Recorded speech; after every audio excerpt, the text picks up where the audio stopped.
Hello, everybody. Welcome to Shot Takes. I'm gonna restart that. Actually, this is how it works in the wild. I should be looking at this camera, not that camera. Yeah, that's why I was looking over here. I'm like, I thought, okay. Hello, everybody. Welcome to episode 2 of Shot Takes. Today we have with us my dear friend Alex, and of course we have Dave over here on the mic. So we're going to get into some topics today. Hopefully they're a lot of fun. And before we get into that, if you want to introduce yourself, Alex, to everybody. Hi. Oops, sorry. I do that every time. I'm Alex Aiden, better known as Itsuro on most platforms. Best known for being on an episode of Ridiculousness that I have not watched, but I'm sure it's fine. There you go. Hooray! I don't know what else you want from that. Before we start, are you talking about the one that's on like MTV or whatever? Yeah. No way. I had a TikTok go viral, and they contacted me and were like, "We want to put it on the show," and it was on. I just haven't watched the episode. You haven't watched the episode? No, I told you I don't like watching like people I know, and I know me. That's good. Well, now I know that we have chosen the complete wrong questions for this interview. We're going to have to scrap some of these and get ridiculousness in there. So you haven't been to the show before. The way this works is it's called Shot Takes. We have 6 shots lined up for us here, and underneath each shot is going to be a topic that should, invoke some or provoke some good conversation for us today. So if you want to go ahead and choose which shot is going to be our first shot of the night and what topic it's going to be. Okay, I'd like everyone to know that I was given Kraken. I was given the harder alcohol here. Oh, God. Oh, wow. Whatever. This is a 6. 6. Okay, arguably the worst topic on the roster. Oh, nice. Oh my gosh. Remember earlier when I asked if he had a schizo break? This was the question that made me ask that. I think I'm good for that. All right, what's the topic you got here? All right, so number 6. What are some exotic pets you would like to have, and why? You okay? Is that Kraken turn? Oh, no. No, it's not that. It's because I can't swallow a shot normally, so I have to put the whole thing in my mouth and drink it. Oh, okay. So it's fine. It's not the Kraken. It's like an elephant. Swallow. Yeah, sure. But anyway, exotic animal. That's your schizo question. Yes, because the other questions do not align with that. They're nowhere. They're not even in the same universe. Okay. Well, I do have an answer for this. Okay. Because I have something that makes me very angry. Not legitimately. Whoa. But hedgehogs are considered exotic where we live. Hedgehogs. Yes, legal in most states, Okay. 90% of states. But where we live, they're considered an exotic animal, and you need a license in order to own one. Oh, you have to pay for a. I don't even know how you get an You exotic. have to get a license from the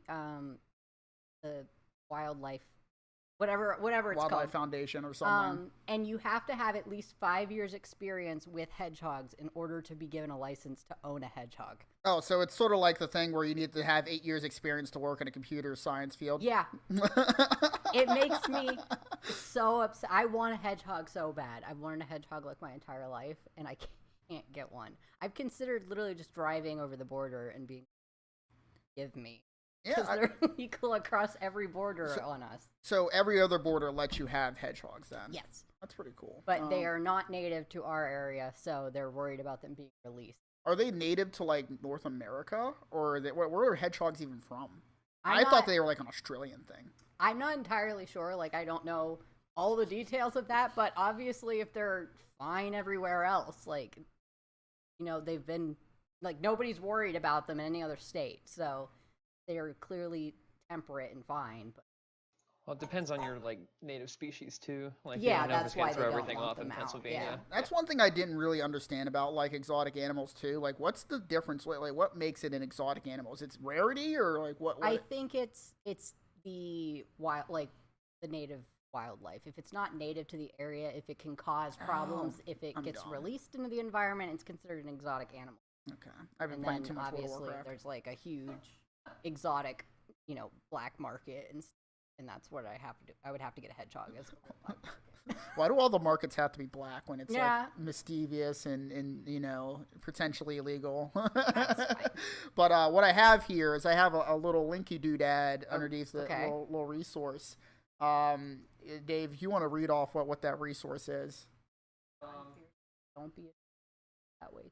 Thanks. I appreciate Where's John? Hey, what's up, John? Now loading. Now loading. Would you like to see why you don't want to own a monkey? Other than the one that ripped that girl's face off? That, yes, that may actually be what he pulls up. Oh, good. Let's find out. I remember her Oh name. my goodness. Chat, hang on So for just a second. yeah, I'm yeah. putting it on here. Yeah. Oh God, I've seen like this before. I've heard the 911 call. Oh no. It's pretty bad. It's pretty, yeah. Awful. Yeah. We don't have to listen to the whole thing. We'll do like a minute of it. I'm so glad this is what we're starting out with tonight. Yeah, we went Thanks, from Tim. hedgehogs to ripping To your face face- off, yes. eating your face. God. Perfect. Actually, I have a perfect thing to say to that. I love the monkey sounds in the background, though. It sounds like fake. Yeah, Like I can that's make exactly those what I was sounds. gonna say. Is it sounds fake because of that. What's the problem with your friend? What's the problem? What's the problem with your friend? I need to know. Hold on, you want to pause it real quick? So you don't know whether or not these people are serious whenever they're calling this stuff in. Like, so I totally get the momentary apprehension on the dispatchers. Yeah, that's how most dispatchers, like, they have to be kind of like checking to Dubious. see what's going on. Yeah, Right. especially with that sound in the background. That was my. What I was going to say, too, you don't know if somebody's faking that sound to Yeah, try because to it get sounds attention. like someone's just playing like something on a computer or something. Yeah. So if you want to go back. Sorry. Yeah. Go ahead. Sorry. Who has a gun? Please hurry up! He's killing my girlfriend! What is the problem? He's killing my friend! Who's killing your friend? My chimpanzee! Oh, your chimpanzee is killing your friend. Also, the dispatcher doesn't sound native English. Hurry up! It's even more difficult for them There's someone on the way. to check what's going on. Please shoot him! What is the monkey doing? Tell me what the monkey's doing. He ripped her face! Or it could just be an accent. It's He tried to trying to attack me! Please, Okay, hurry! I need you to calm down a little bit. They're on the way. You gotta Can pause you it now. put yourself? so what? I don't know what the regulations are for owning like a monkey, but like that seems like insanely unsafe. That at any moment they can Yeah. just freak out and just like. That's kind of a known thing with exotic animals, is that people are like, yeah, it's cute and it like loves you and stuff, but it's still a wild animal. Like people who like, own tigers and then they get eaten by a tiger and they're like, I can't believe that this would happen, that a tiger would rip my face off. What's up with, before we go to, I want to know about Tiger King and what he's up to actually, but go to the beginning of this video just to see like the very beginning. That's her Yeah. face. It's kind of that's what happened to her. This Did you- is like almost immediately after. Did you see Nope? Yes. Yeah, I did And they see had that. that. That was a really woman well there. shot scene. It was genuinely Nope was terrifying. fantastic. I loved Nope. Yeah. I'm getting it off the screen. Yeah, That go, was you, horrible. you can take the video down and everything, but yeah, Nope was a really great film, and that chimpanzee scene in that movie was so visceral, and like it was the scariest part of the whole movie for the most part, because it was the most like visceral and real. It was fantastic. Yeah. I saw like a lot of people being, I don't get it. How is it horror? It's like brain for half of a second. Yeah, in relation to Nope, that like I don't want to get into spoiler territory. Yeah. But the way that they go about introducing the supernatural force, people know it's about aliens. The way they go about introducing the cast of characters to the aliens and the way they exist on the planet, they kind of feel natural. Yeah, To the planet. everything feels very real and very, I don't know, I just think it's fantastic. Like, I don't know if I'd be able to sit here and just like go over every little thing. I could put the movie on the screen and then like pause every look at it. Like, I don't know. What I just was, thought like- it was really good. What was like your favorite scene from that movie? You don't have a.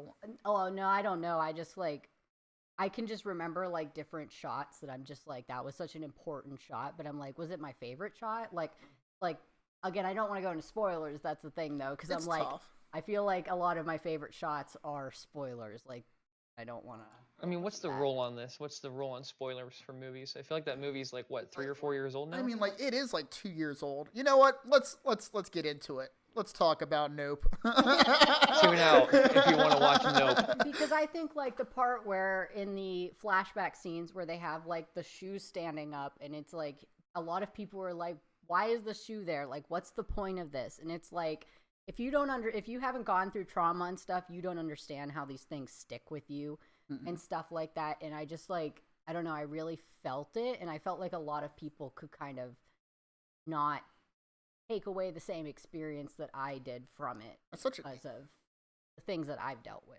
That's such an interesting takeaway from it. I never would have even picked up on that, honestly. Like, I pick up on more like the cinematography aspects of it, which are beyond, like, you didn't know that Nope, most of it's like shot at night.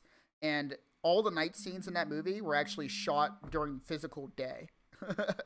So they had to do this whole new method of like, you know, basically refilming it from daytime to nighttime to make it look like it was nighttime. That was breakthrough technology. Yeah, I haven't looked into like all the different things. I generally don't do that with movies. Like, I like cinematography and stuff, but I've told you that before, that it's like I like photography and stuff, but I really don't know the ins and outs of it.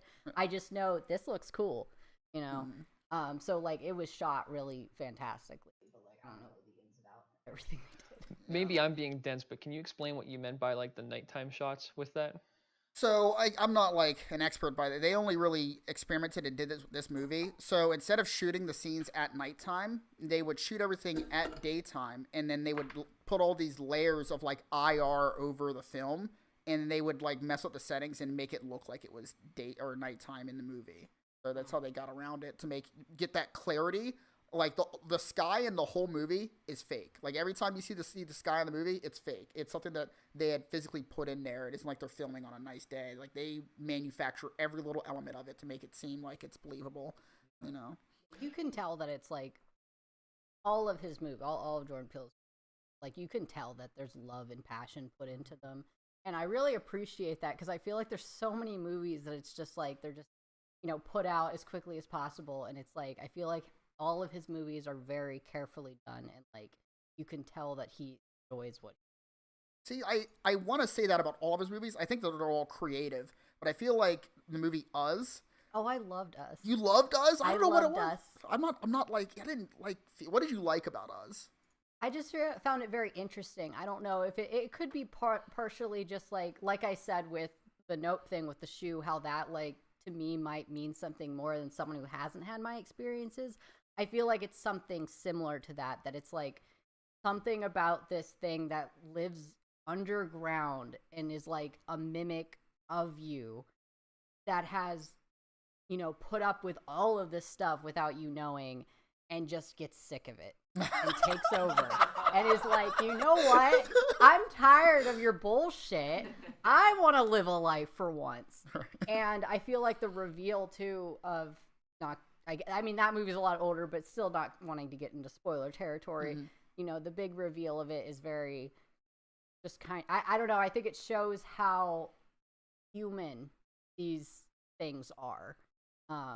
Whereas most of the movie, they're shown as being doppelgangers that are just like, they don't have much movement. They don't have much personality. They're just kind of these, you know, flesh things like, and that's how all of them are shown. And then you have this, you know, switch at the end where you see that, no, they can develop as real humans and have these emotions and exist in the world.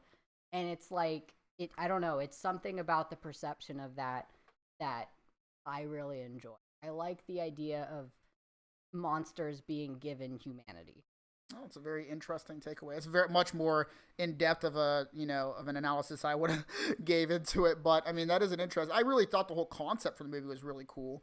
I can't remember why it is. Like, why did the characters have like a raspy voice? Was there a reason for that? I think they aren't allowed to talk in their world. So they can't talk. So when they come out, they're learning how to speak. They don't know how to speak. It comes out unnatural. That's how their entire perception, when they come out, when they take the bodies of these people, every movement they do is unnatural.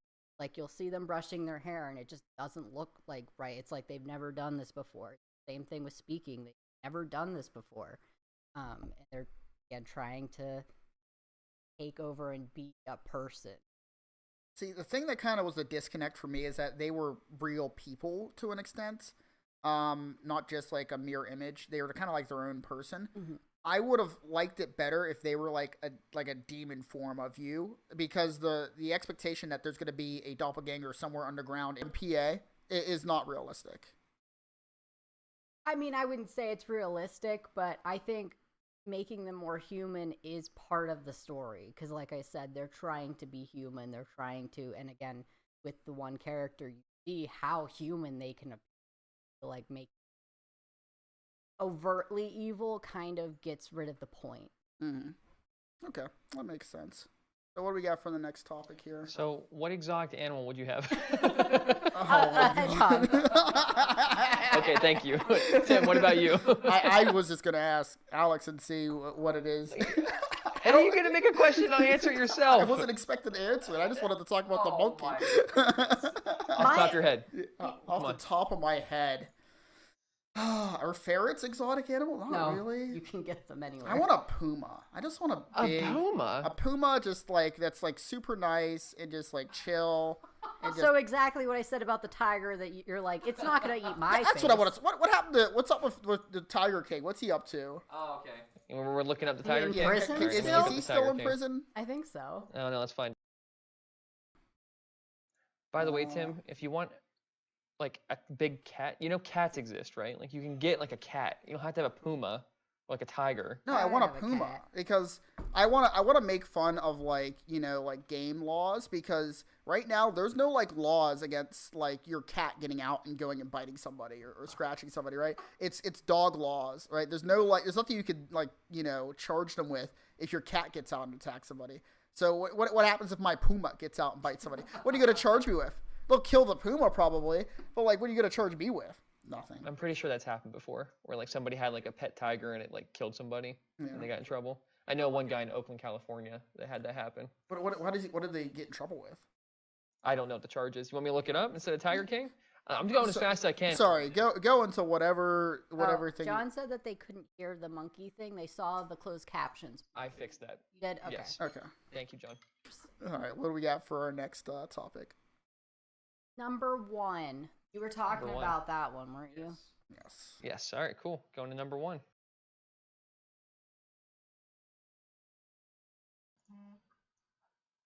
Okay.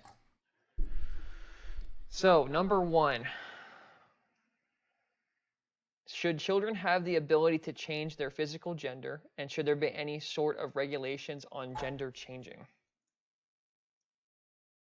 It depends on what you mean by gender changing for kids. Like, it's not, I feel like a lot of people think by like gender affirming care that they assume that just means surgery, which is not all that it encompasses gender affirming care. Mm-hmm. Yeah, I guess in the sense of this question is like physically transforming yourself to be the opposite gender, I guess, in a sense. That doesn't happen with in terms of like permanent action. Mm-hmm. You can have hormone blockers as a child, which is reversible. So there's no reason a kid cannot be given that. I mean, there's health risks, obviously. Mm-hmm. Health risks with everything. Not talking about that because that's. But in terms of if they want to cut their hair or they want to wear certain clothing or they want to go by a different name, like, it doesn't hurt anyone. Right. And again, like I said, the only thing in terms of medical care that goes with children is hormone blockers. You aren't going to give a child HRT. You're not going to prescribe them, you know, testosterone or something like that. And you're not going to be performing surgery on them because they're not fully developed. You can't do that. Right. So I guess like, what age do you think children can like confirm their identity or like, you know, start making like great strides towards changing themselves? I have an article I found on there that I linked. It's the current regulations for being able to, you know, go into operations. I'm novice with this kind of stuff. I just got this article just for a visual aid for people if they want to look at I guess it would be important, just as a quick disclaimer for people who don't know me. I identify as non-binary. I have lived like 14 years as a woman I lived. 10 years I lived as completely male. I went by male pronouns. I went by a male name. I went through the process of name change and gender hormone therapy. And now I identify as non-binary, and I have for the last several years. So that's my experience level of things and why this question is related to me. Right. But you may continue.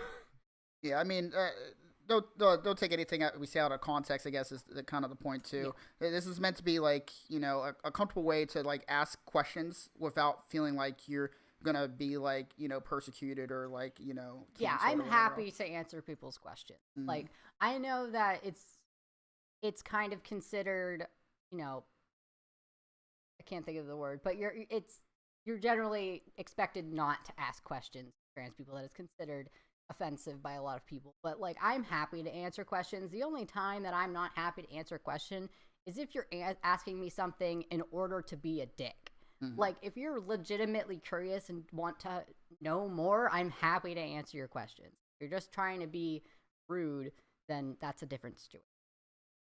Makes sense. So real quick, if you want to pull up this resource and throw it on stream for us, just of oh, hi Mark, love. That's what I have.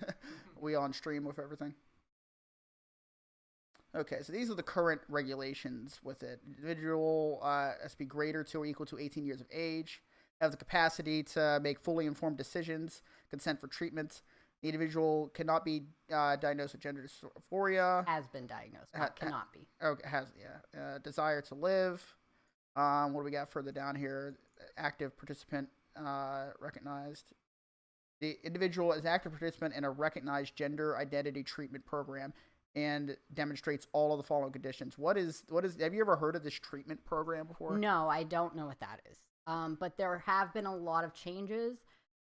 Because there used to be things where you had to have at least like 2 doctor's notes confirming it, or you used to have 2 therapist notes confirming, and then laws changed where then it added informed consent and different things.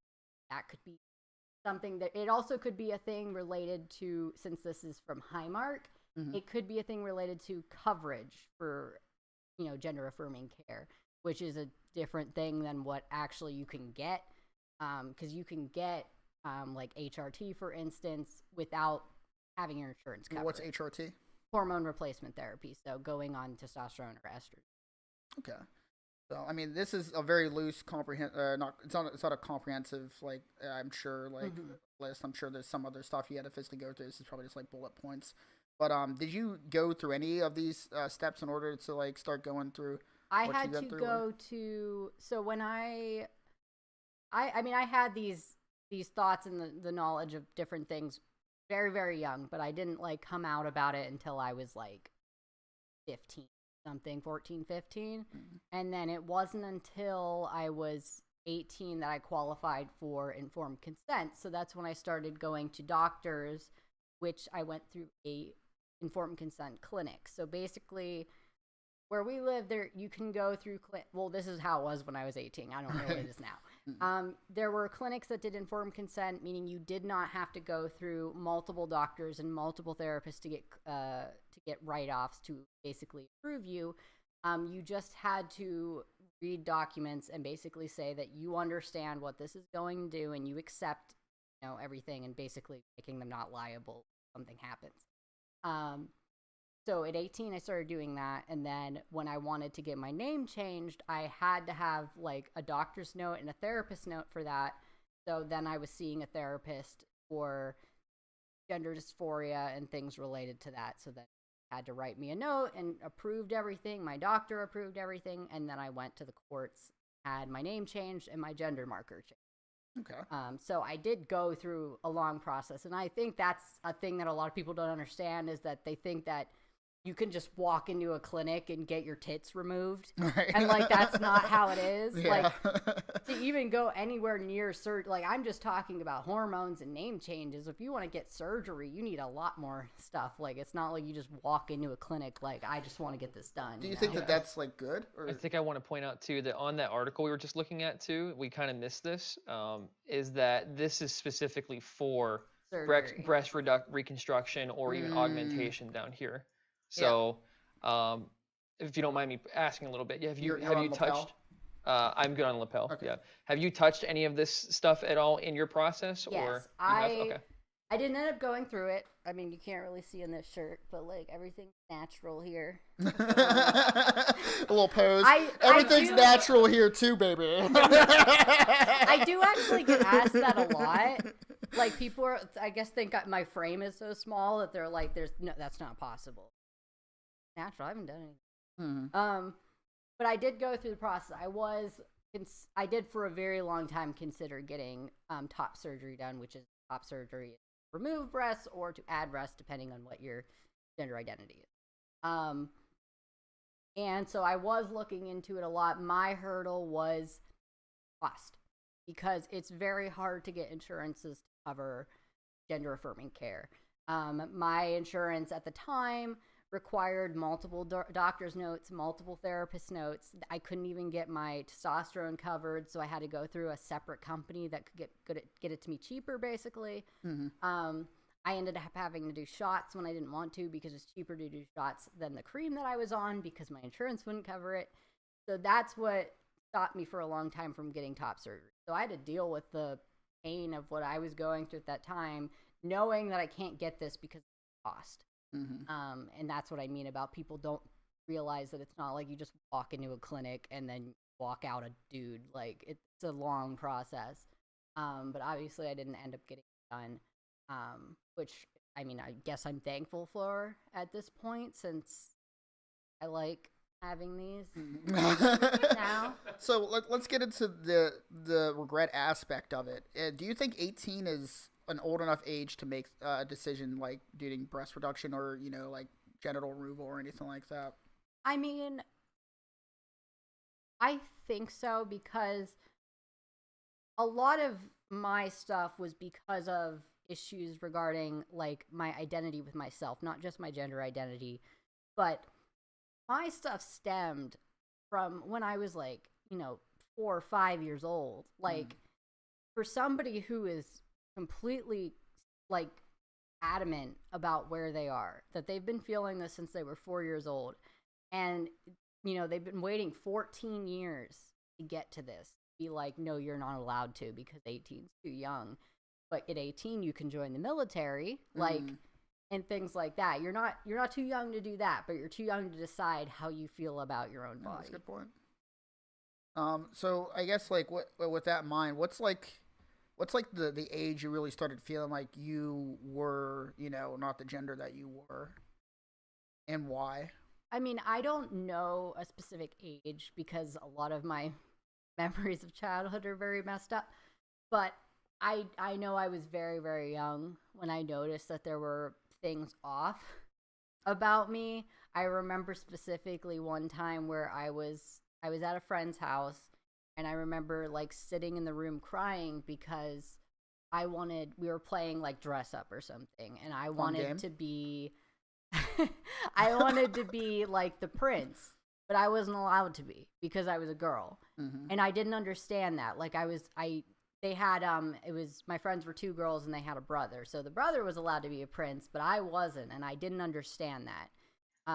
Who disallowed you in that situation? My friends, like, they just didn't understand why, like, I didn't want to wear the princessy stuff. And it wasn't that I didn't want to wear that, because like I do like dresses and stuff like that, but it was just like I just wanted to play this one. Like, I didn't see what was wrong with that. And I think when it really hit me that something was wrong was, I remember one time I was going to bed at night and everyone's asleep, and I went and I stuffed socks in my underwear because I just kind of wanted to, I felt like it would feel more comfortable going to bed like that and feeling like something was there. And I didn't even really know what that meant. Like, I'd seen a dude before naked, but I didn't know what it meant to like want to do that. But I knew something was off then, and I knew I wasn't supposed to do that. And so I never talked about it. Like, it just never came up. That's interesting. How old do you think you were at that age? I would have, well, I know what bedroom I was in, so I would have been at least 4, but I'd probably say like around maybe 6. Like, So around that age, it's probably like has nothing to do with sexuality. Yeah. So it's more like a mentality type of thing. it was just something that made me feel more comfortable. Mm-hmm. It wasn't like I didn't really I'd seen a boy naked, but I didn't know anything about that. Like, I don't have a brother or anything. It just felt more comfortable to me at that moment. So at what age do you think you started like actually like identifying differently then? Because I'm sure at least back then as well, like we're older, so like back then it's gonna be much more unacceptable than it is today. Yeah. To do that kind of stuff. So like how was that? And I remember when I was in like probably 7th, 8th grade. I want to say closer to 8th grade. I remember like joking to people about like sex changes and stuff like that. Like, I knew sex changes existed, but I only knew them from people becoming women. I'd never heard of trans men before. So I would like ask people just like, what would it be like if a straight girl got a sex change? Like, would they be a gay man or a straight, girl or whatever? And I would bring stuff like that up, but I would never like sit down with the thought. I would try to just kind of jokingly, like bring it up. yeah. And then I discovered that trans men existed, and I was like, oh my God, like that they get me. That's what I mean. And I really started to explore it with cosplaying, because when I started cosplaying, I exclusively cosplayed male characters. Mm-hmm. And that really let me explore the idea of being male and being perceived as male and stuff. And it just made me feel a lot more comfortable for a long time. At first, I just kind of identified as like gender fluid because I wasn't entirely sure. Like, I was just exploring it. Then I started identifying more as a trans man. And then, like, again, I went through a whole process. I lived like that for years. And then at some point, after, again, just exploring myself, I came to the realization that I just kind of feel like this. Like, I just wake up and sometimes I feel like I wish I had the surgery, and then other times I'm like, man, I love boobs. So, boy, these sure are great, aren't they? Yeah. Grab them anytime you want. Like, you see those clips of like when you're looking around and you just gotta like, they're just there for comfort. That's funny, but you brought up a point of like you seeing other trans men and that being like like a big revelation for you. So do you think that what do you think your life would have been like if you didn't discover that was like a normal thing to do? I think I'd be really depressed. Yeah. I mean, I am really depressed, but not because of that. All right. I think I'd be a lot worse if I hadn't discovered that, because I know that at that time before I was so uncomfortable with my body. Mm-hmm. Like, I did not want to be seen by people. I was constantly covered up. Like, I just didn't like my body. And it wasn't because of like my weight or how I looked or anything. I just felt uncomfortable. And when I discovered that, it was like I felt like I could finally identify with something, and I was able to express myself in that, and I became a lot more comfortable with my body, and not necessarily like I still had the dysphoria, so obviously I didn't like parts of me, but I was more comfortable in being who I was. Versus before then, where I felt like I had to basically perform as this specific thing. And that's kind of how I realized I identified more as non-binary, because I then was for a while performing as male. Like, it wasn't like I was more comfortable, but at a certain point, like, people want to make comments where they're like, well, yeah, but your favorite color is pink, so how are you a trans man, and stuff like that. And it felt a lot like I was then having to perform again. And so finally kind of coming into this thing of like, I'm just who I am, allowed me to be a lot more free in my presentation and how I view myself, that I'm a lot more comfortable with how I present myself. I'm glad you feel comfortable now, especially today. I mean, I feel like, it's very much more normalized, but there's still a lot of persecution.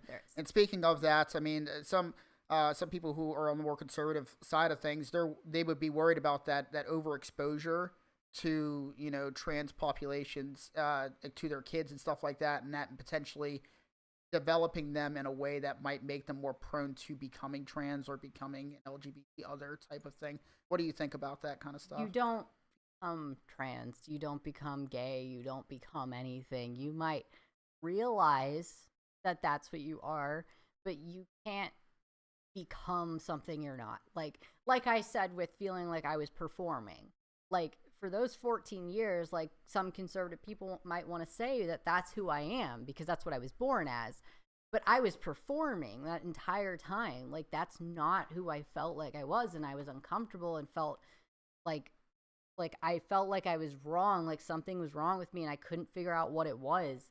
And that's how somebody pretending to be trans is going to feel. Like your kid is not going to suddenly become trans. If they're going to just be performing, if they become trans, they're either trans or they're not. Like, so what about with what about like fads and TikTok? fads are a thing. Yeah. Yeah, like I'm not gonna pretend they're not, but it's a thing of like, so what?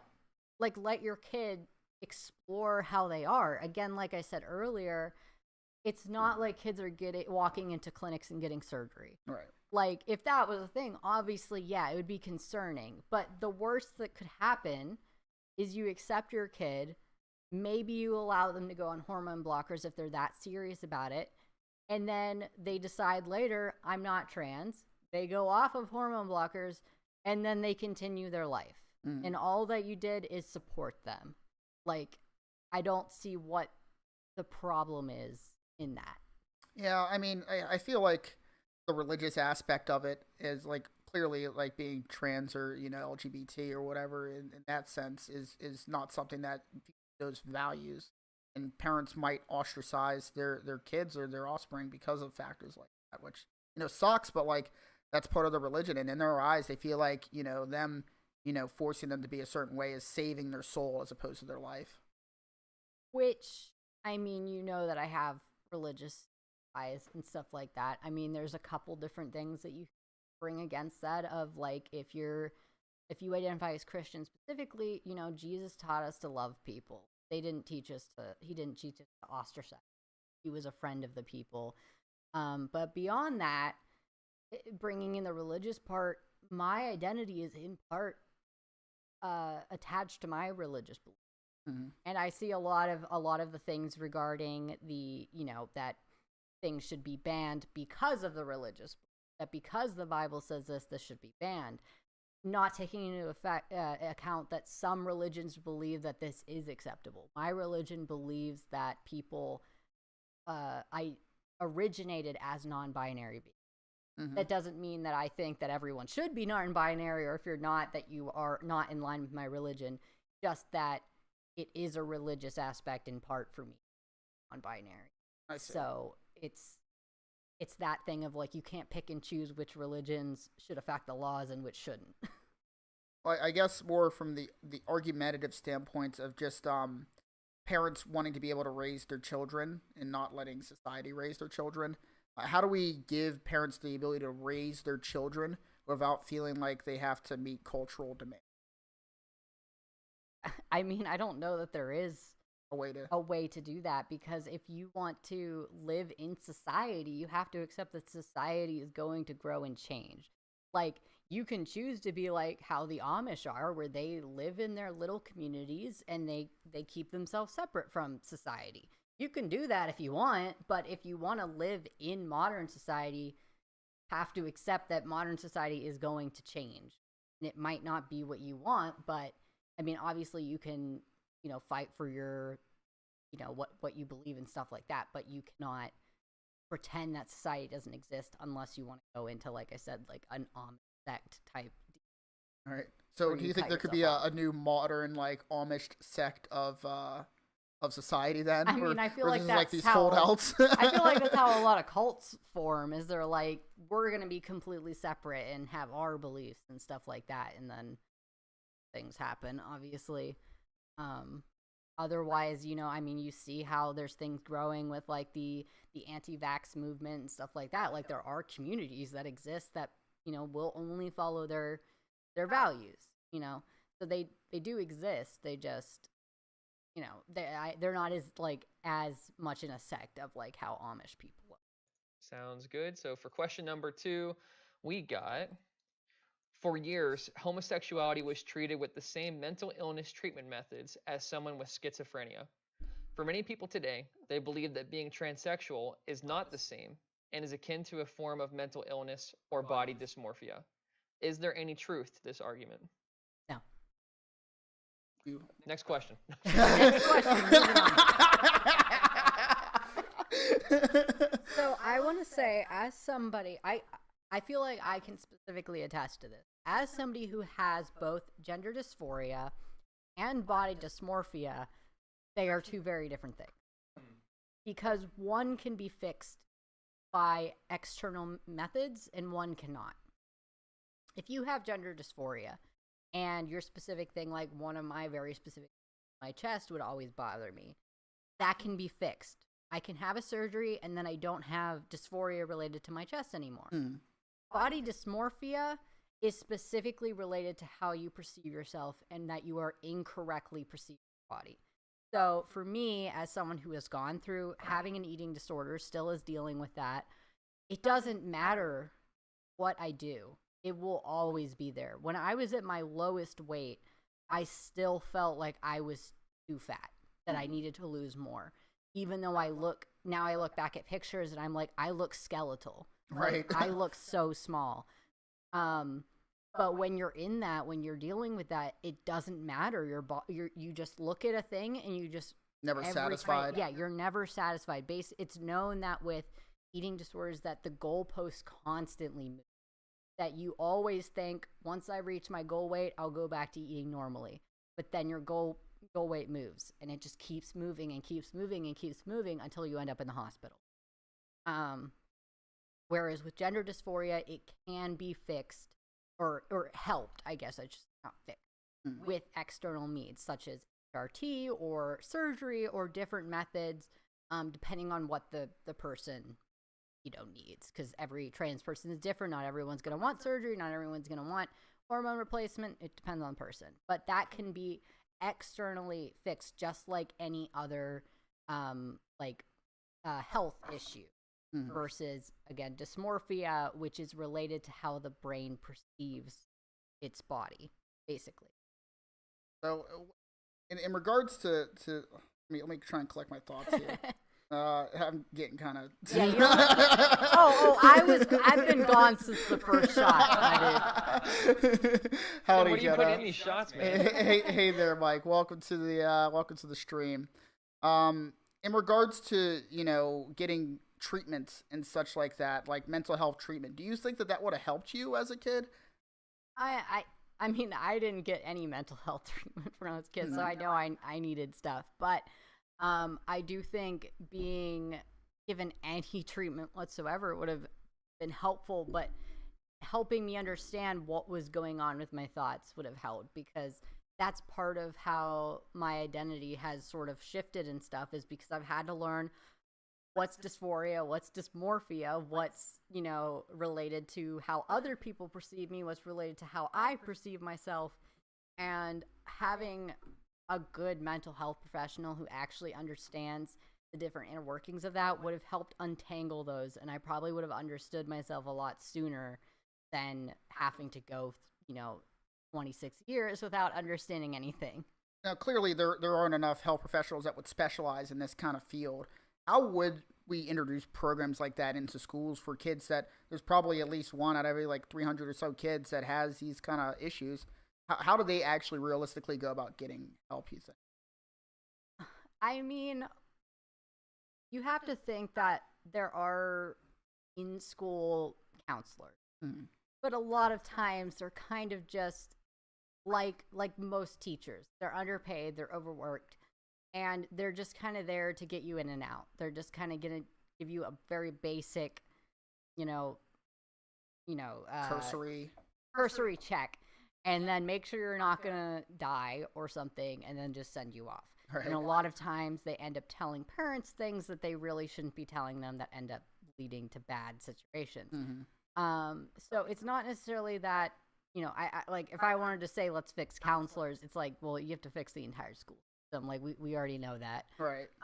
But having a way for these kids to get external help that either like, because obviously I don't think counselors are going to be equipped with the knowledge of specific things like dysphoria or dysmorphia or whatever. They're just again there to make sure you're okay and not going to do anything permanent. But having a way to get you into help with someone who is more equipped with the knowledge that is. So how do you like identify like a kid like that in the system without them coming forward? Is there a way that you can like go at like without them coming forward? I mean, you wouldn't be able to detect someone, I would say, that has like specifically gender related stuff, but you can see when a kid needs help.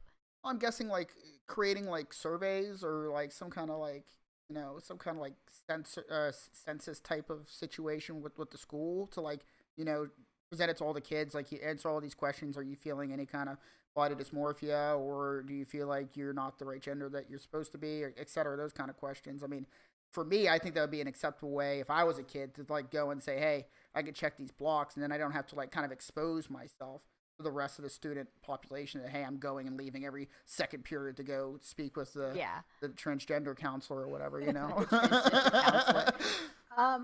I mean, there's a lot of different ways. You could even just have like a little slot somewhere that like people throw things in to be like, hey, I need help or something.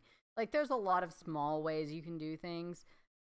With surveys, I think it can depend on how it is, because I know when I was younger, I was trying so hard to fit in that I would just always be like, I'm fine. Everything's okay. Like, everything's great, because I just kind of that denial. Yeah, I was in denial, and I didn't want to out myself in any way about anything. Like I was just trying to fit in every way possible.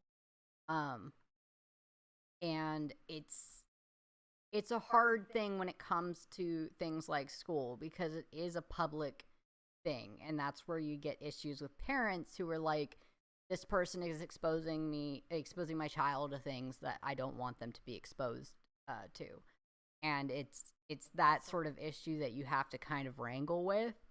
And that's why I'm like, you kind of need to have people who are able to sort of identify things, but also more so refer them to additional help, because a counselor in school is just not going to be able to provide the help that these students need. No. All right, so where are we at with chat? Let's try and catch up with some people. Are there any questions that anybody else has? This is probably someone mentions like having a safe space to speak and express themselves is all they need. And yes, I agree. Sometimes you just need to be able to talk to someone without feeling like you're going to be judged by them. And I feel like that's what a counselor is there. They're there to let you talk and just say everything you need to say, and then they can help you with what they can help you with, but they can also help you with getting to the next step of like, we can refer you to another therapist who is able to discuss this more in depth with you, because a school counselor is just not going to be able to do that with the amount of they have. So obviously parents have to be like a part of the process in some way. Yes. Or do they? I mean, like, if a student wants to start, like, if they're like at a like, if they're in a Christian or Catholic family and they want to go to a school counselor, should schools have an amnesty type of thing set up for it? Is that legal? Is that something that that parents will be okay with? I don't know the specific laws surrounding all of that, but it is a hard thing where a lot of times parents have to be involved when it involves a minor. Mm-hmm. I know that was an issue for me when I was in therapy, that the therapist was allowed to tell my parents if certain things were concerning enough. Right. And so, like, as much as I'm like, a kid should be able to get this help regardless of what their parents think, I don't know what the laws say about that, because when minors are involved, usually the parents have to be. Thank you for talking about all that with us. Is there any other questions anybody else has? Anybody's ever wanted to talk about? If you don't mind, I actually kind of want to circle it back to the question here, if you don't mind, because I kind of have a horse in the race with this with some of my friends and my own understanding of this issue. the question originally was more geared towards how it's related to the traditional treatments of like mental illness, like homosexuality was and such. And a big thing within my circles, and if I'm fully transparent, even myself too, are the concerns about how it's almost always tied to, which I've learned from you now, the difference between dysmorphia and the dysphoria. So how do you know one seem more aligned towards the reality of the situation versus the other one being a perception, right? Is that kind of a quick way to summarize the two? Yeah, I understand. Yeah. So how do you know one is not like an actual reality of the situation versus how I perceive my own body? I mean, a lot of that is both therapy and your own exploration of yourself. Because like I said... So you're saying it could be both? It could be either? Yes. Okay. Because like I said, I used to identify as female, and then I used to fully identify as male. And it wasn't until I started getting involved in hormone replacement and stuff that I started to really explore myself more, and I realized that's not what I want. And so it was a long process of then figuring out what is reality and what is not reality. And that's something that can only happen if you allow people to explore it. If you're like certain parents who want to just stifle it and be like, no, you have to fit into this box, that's not going to give them the ability to figure out, is this dysmorphia where I'm just uncomfortable with a perception, but it's not related to my, gender or something like that? Or is it dysphoria where there is something wrong that can be fixed through medical means? But it has to be given that ability to be explored, not stifled and just told this is what it needs to be. Because that's never, in any situation, that's never going to fix this. No, I think that's helpful for me. I like the gearing of it being more focused towards exploring, right? Like not denying yourself and actually going to those limits to really test and see who you are. That's something I haven't really thought about before, so I appreciate that. Yeah, there's definitely parts of it that I realize like I don't want this. There's other parts of me because I'm not in my non-binary identity. I identify more as gender fluid, so sometimes I lean one way more than the other. And so sometimes my dysphoria will get higher, but there's certain things that I'm like, nah, I don't want that. Like, right. I'm good. And that's what sort of helped me identify like whether I wanted to be on like hormone replacement or go through surgery or things like that. It just is a matter of exploring. And sometimes, unfortunately, that means having things that are permanent. Like, because I did go through HRT, so I do have certain things that are permanent, but I deal with them. Right. Like, and I would rather have to deal with those, consequences than have never have done it and not have truly learned who I am.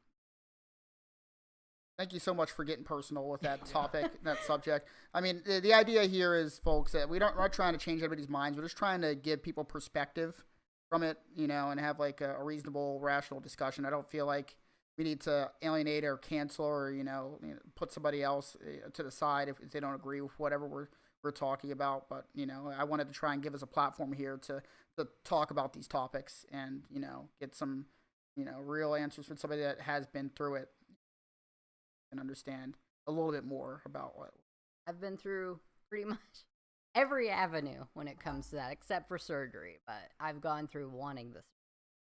Right. I've at least have that experience. Well, let's catch up on chat before we go into our next topic. I don't know whose hair you love, but I hope it's mine. I hope it's definitely mine. And if it's not mine, you're fucking banned. I put a lot of work into this. That's the F-bomb of the episode. Okay. We're still PG-13, no more F-bombs. Even Captain America says it from time to time. I might have to pee. Already?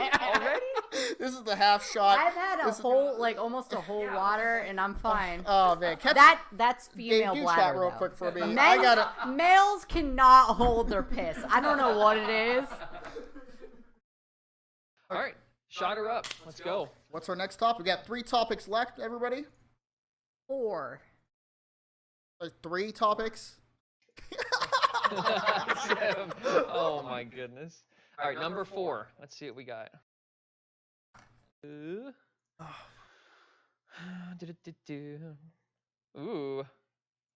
What is the minimum threshold for you to believe in a religion? And what compels you to believe in what you currently believe in? What is this, like Civilization? We have a meter that fills Yeah, I'm up like, and then what you do you flip what do cities. you mean by threshold? I'm like 30% Muslim. I Yeah. can't get to 51. Like, well, that would take a long time for me. Did that bush just catch on fire? See. That's like 20 points right there. Yo, Josiah, check this shit out. That bush is on fire.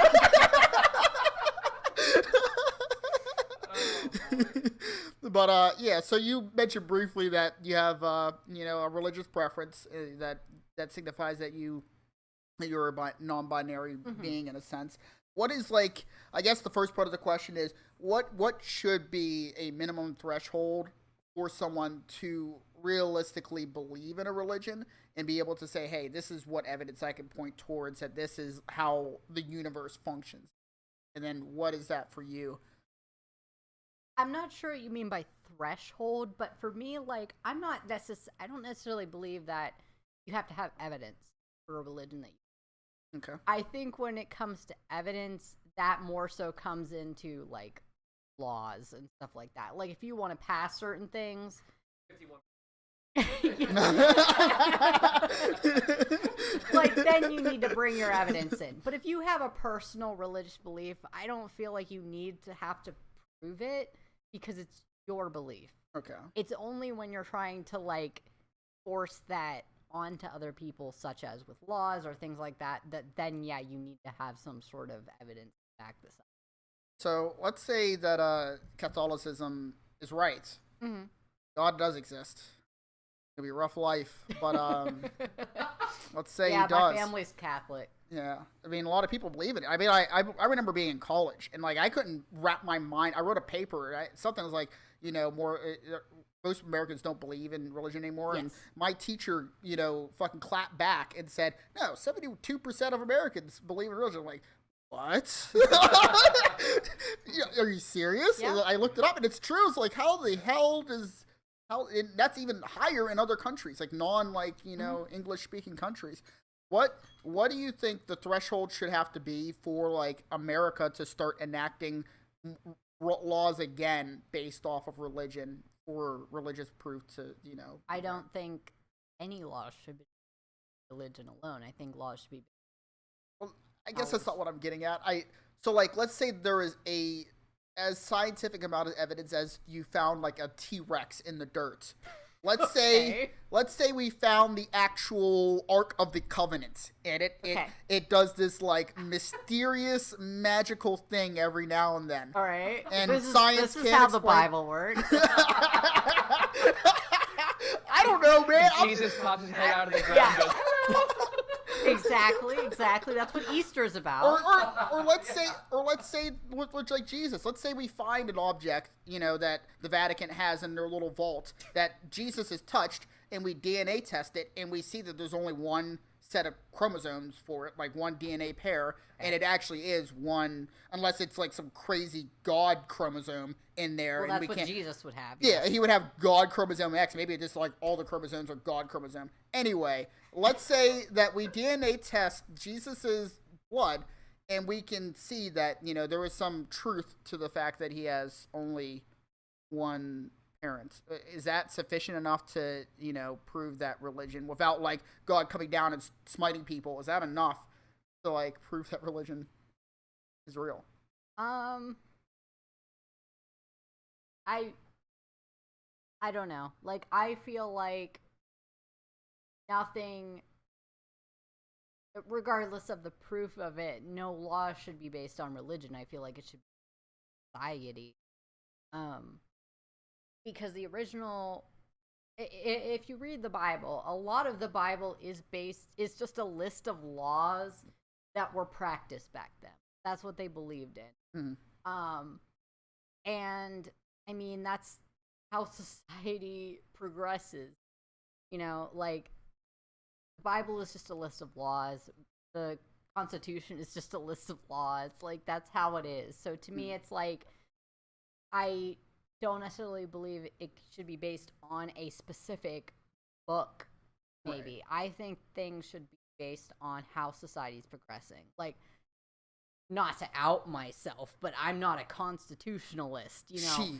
Like, so I don't give a shit what the Constitution says. The Constitution was written however many years ago. Like, I believe in what's currently happening. I will say the Constitution, even though there are a lot of, racist people that wrote the Constitution, I think it does hold up pretty well to today's day. Somehow those like they like hit most of it. They didn't have important. Like, I'm not trying to say that they didn't have anything. I just don't believe in any, like, following any specific text that was written hundreds of years ago. Okay. I just believe in the, like, continuance of, like, learning new things. And regardless adapting. of evidence, you're saying that our laws should be based off of arbitration, or just like independence, or I guess, or independent beliefs, I guess.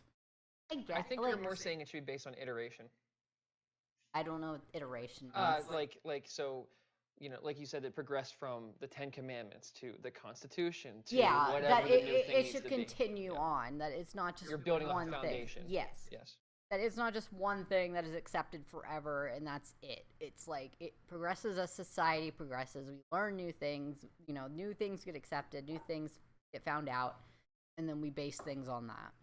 I know I wanted to talk about your religion, but I another thing popped in my head, and I have to talk about it. Do you think that laws should always be written, or morals or ethics should always be based off of what people gives people freedom, or is freedom always a good thing for people to have? I am way too drunk to Just gonna say that. All right, what?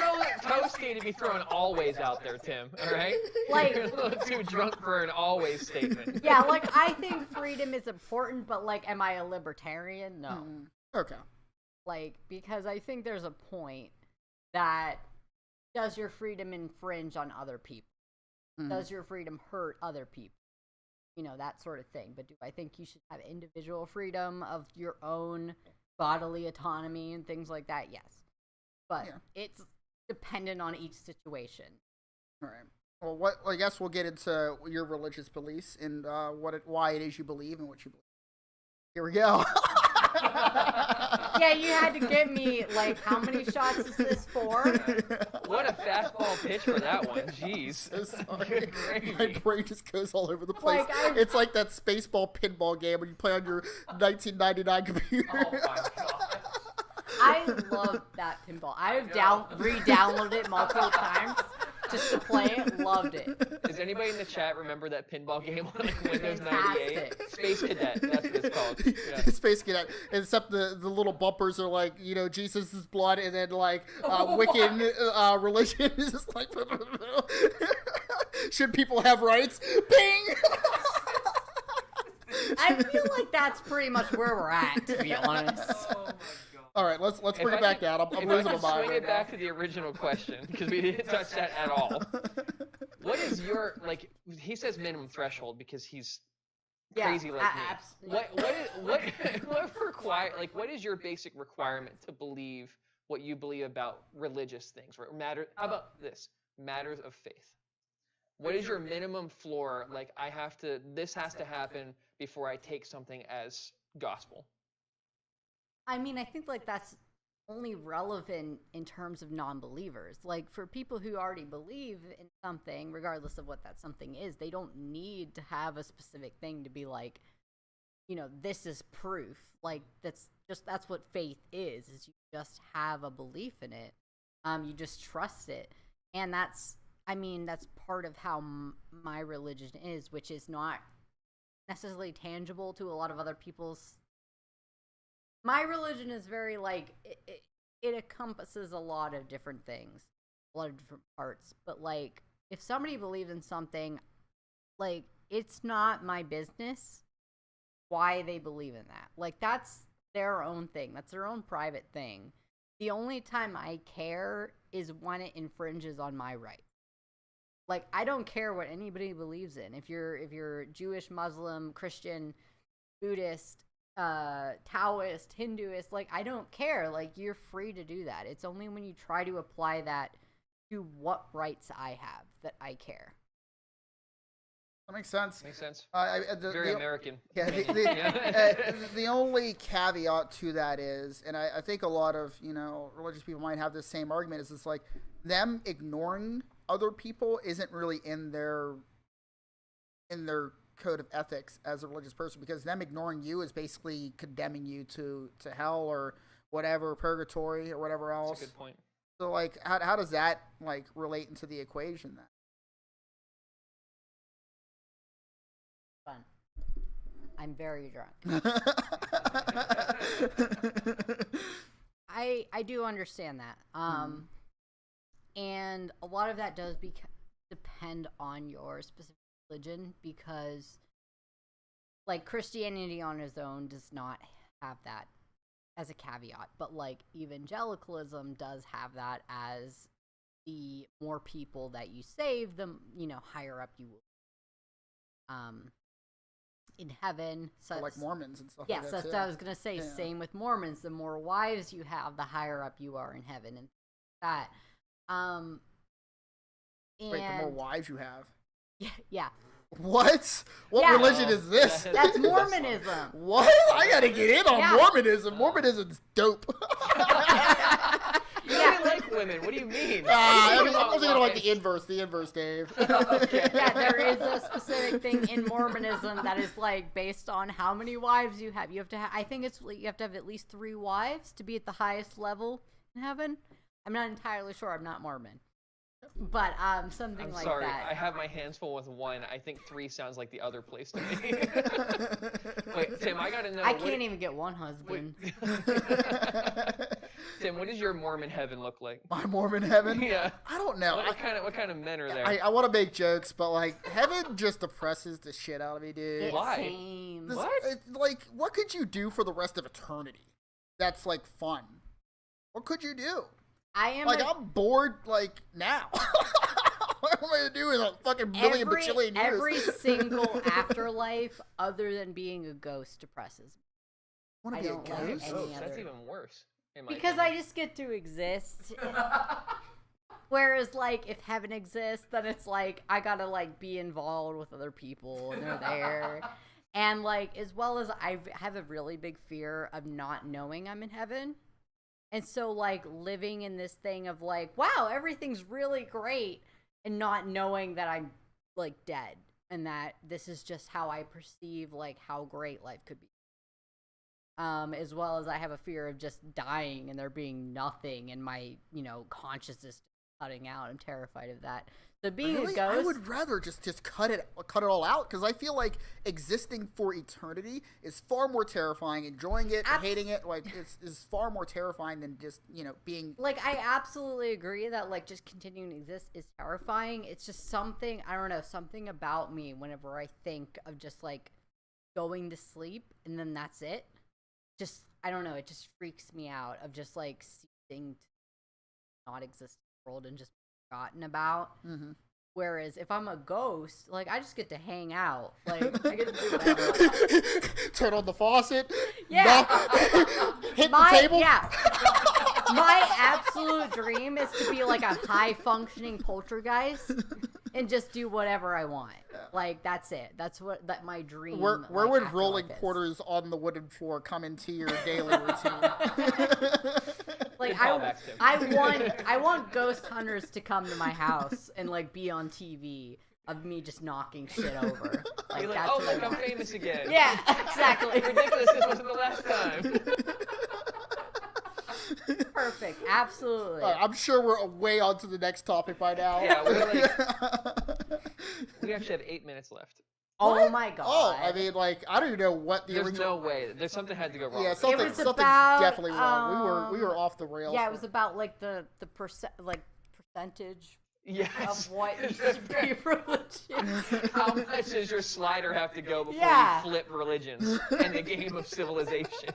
What the fuck is the Baldur's Gate 3 vampire called that everyone's like horny about? Everybody's horny Astrion? about everything. I have no idea. I think that it's doesn't narrow it down at all. Astrion. People are horny about absolutely everything, including that. Apparently, like Legend of Zelda Link, like there's some like shark. Interesting. There's like some shark person. I don't know what. Oh, you mean that? Like, yeah. yeah. What absolutely. is that? Can Prince you? Sidon. Yeah. Prince Zygon is fucking. Yeah, I don't know his fucking name Zelda because I and- haven't played Zelda, but I'm for it. I'm there.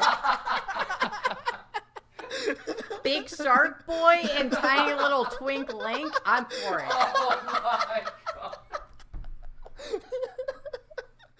Oh Listen, my I God. used We to got here identify from as a religion. twink. Like, put that back. What are you in the WWE? You keep lifting the mic like you're about to. I'm throw the sorry. smackdown I on think somebody. it's gonna go like up higher than it does. There it goes. I keep just pulling it out on accident. Because I'm one of those people who always has to get really close to the mic It's to like, explain Dave, something. It's like about to fall off. Yeah, don't like mess it up. But I'm someone who does, like, when I used to stream, I used to do that where I'd be like, listen, you have to understand what I'm talking about. Oh, look, Astrion. See, told you.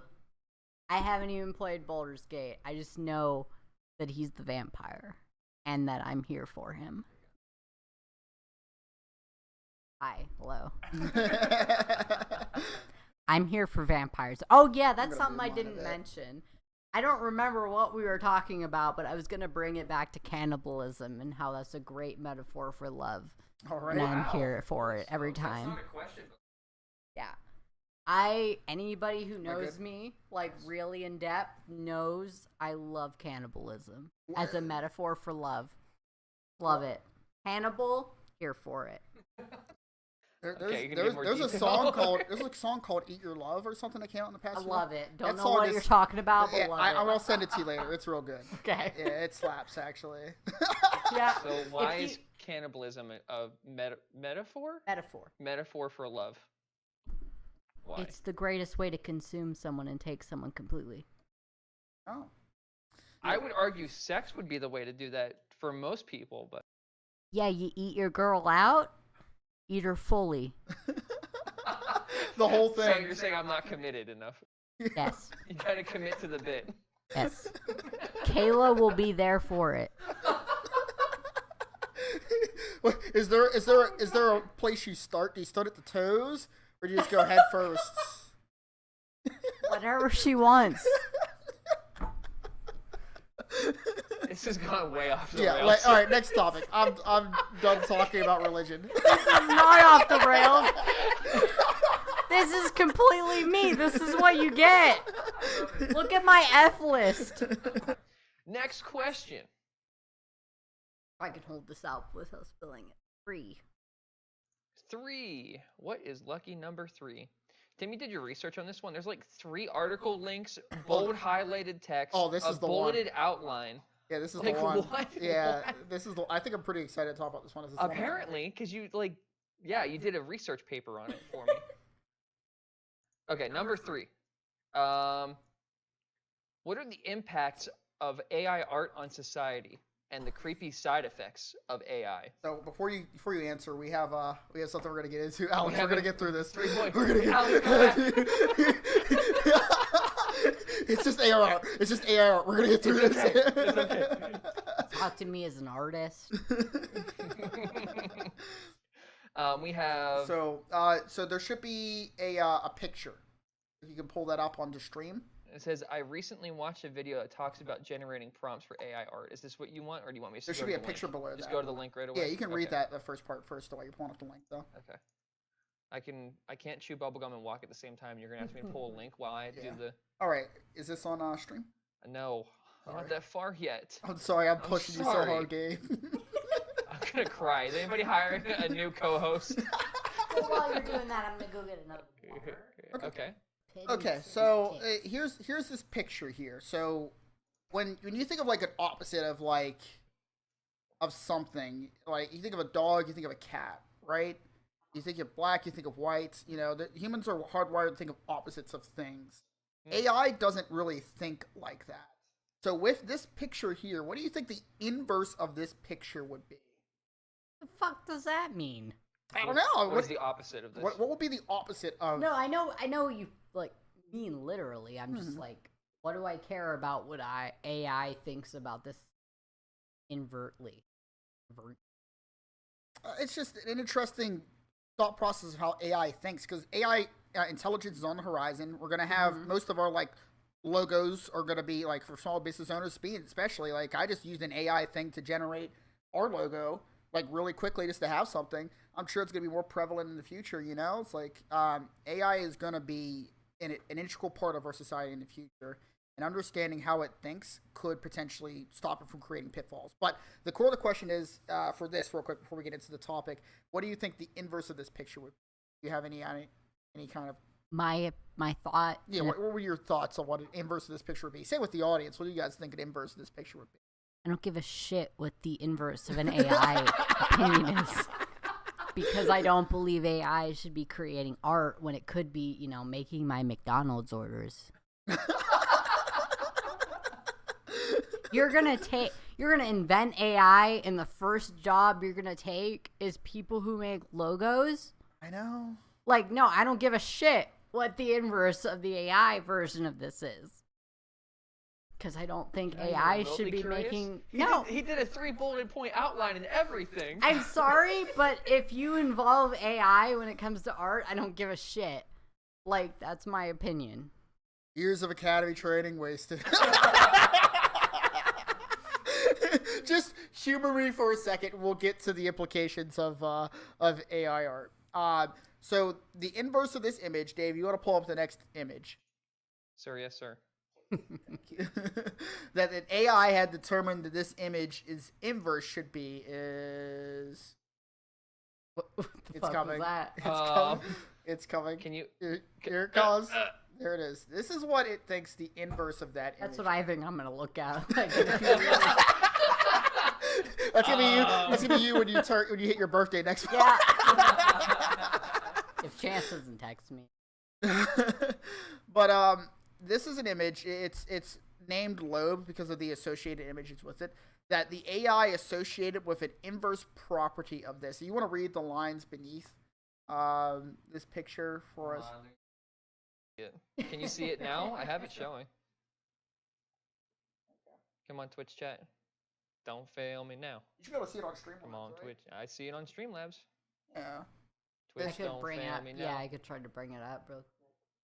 Twitch, don't fail me now. Okay, cool. All right. They can see it. Okay. Not that quick. This is what the Gotta be faster inverse than that. of that image is for people following along at home of what an AI interprets to be a negative attribute. The way that the person went about doing this is that they put in a negative property you put in a prompt whenever you generate AI art, and based on that prompt, it will generate an image. And when they try and find the exact opposite of this image, this is what pops up. So if you want to read off the paragraph beneath that, and then we can get into the other aspects of AI art. Otherwise, are you sure this is okay? It is the result of the inverse value to whatever you ask it to produce. Creation of Loab, an otherworldly entity with repeating consistent traits that appears to be the nexus of what AI considers to be equally far away from something with negative prompt weights. I know, it's a lot of humbo jumbo. This is what I copied off of the YouTube thing. This is what AI considers to be really dark and creepy. This is one image of many. If you want to look up like Loab, L-O-A-B. Glad we get to see all your bookmarks. L-O-A-B. Yeah, L-O-A-B. L-O-A-B. And you should be able to see just a whole bunch of images here. People can do this at home too if you'd like. Yeah, because they're really messed up. But like you can unhide them. They're just kind of creepy looking. Yeah, no, we'll pull it over the stream. This is L Loeb. Loeb. This is Yeah. weird. Yeah, this is Some what the creepypasta shit. Yeah, this is what AI determines to be inverse negative. Like this is what AI considers to be creepy, I guess is the way to put it. I just think it's fascinating that like how an AI thinks. Oh God! Dark foreboding. He's here to sell you. Black man. He's Oh, here to no. sell you a car. Honestly, having to buy a car scares me more than that picture. Yeah, absolutely. But we'll link. If you want to link that YouTube video, is there a YouTube video there too? Okay. I'll try and link it in YouTube afterwards. But there's a whole YouTube video on this and like Loeb and everything. But in regards to AI arts, I guess I should ask, what do you think? I know there's obvious issues like artists and everything, like losing work. Yes. But realistically, AI art's going to exist whether or not. I mean, just because it accept it. Right. So what are your thoughts on it then? I hate AI art. I don't believe it's art. I believe that a lot of people who claim they are AI artists like to take that and just blow actual artists out of the water. Right. They like to believe that they are the same level as people who spend hours a day, you know, taking the time to make these, actually put thought into these, but detect colors and learn their craft. Just be like, well, I put like the exact, you know, correct characters into text field, therefore I'm the same as you. Mm-hmm. And that's what I don't appreciate. It's not that I care about AI art on its own. You know, if you want to do that, that's fine. I've done that for concept art for my own, like just to check, just see what I was looking at. But it's that they put themselves on the same level as people who have learned their craft, taken the time, you know, learn everything, and I'm too drunk to put the correct words into, but you know what I mean. Maybe you could hire an AI to get the right words for you. Yeah. Oh my gosh. Do you mind if I jump in on this one? Yeah, go ahead. Okay, are you in a good headspace when you play devil's advocate with this real quick? Go for it. Okay. So one thing that instantly popped in my head when you were talking was back in the days. Anything I said. Okay. Well, basically people who are saying that they are AI artists. Yes. That's not art. Yes. You're not an artist. It's not art. Yes. I immediately thought back in the days when I first started getting on the internet as a kid, and people were saying the same thing about Photoshop, right? Like for example, this guy on his art page got a comment on Facebook: "Digital art is not real art, and you're a fool for thinking so." Right? So if I can play devil's advocate, what is the difference between what you're saying right now about AI artists and what they were saying back in the day about Photoshop and digital artists? Because one is just a text input. That's the difference, is that one still takes time to learn. And I personally, as I've used AI before, I've not posted it, but I've used it for my own, like just checking things for things I would want to do in the future. Type in some things and eventually it'll look nice. Whereas for when I actually do digital art, or if I do traditional art, because I took time to learn that. Like, I had to spend years honing that craft, whereas with AI art that I've done myself and I've seen other people do, it's just about putting in certain text fields and eventually pop out something nice. And that's the difference. So don't take anything I'm going to say as like insulting or anything like that. I'm just trying to I can barely hear what I'm saying right now. I don't give a shit what you say. Right. Well, the thing I was going to get into is, Gabe kind of touched on it a bit.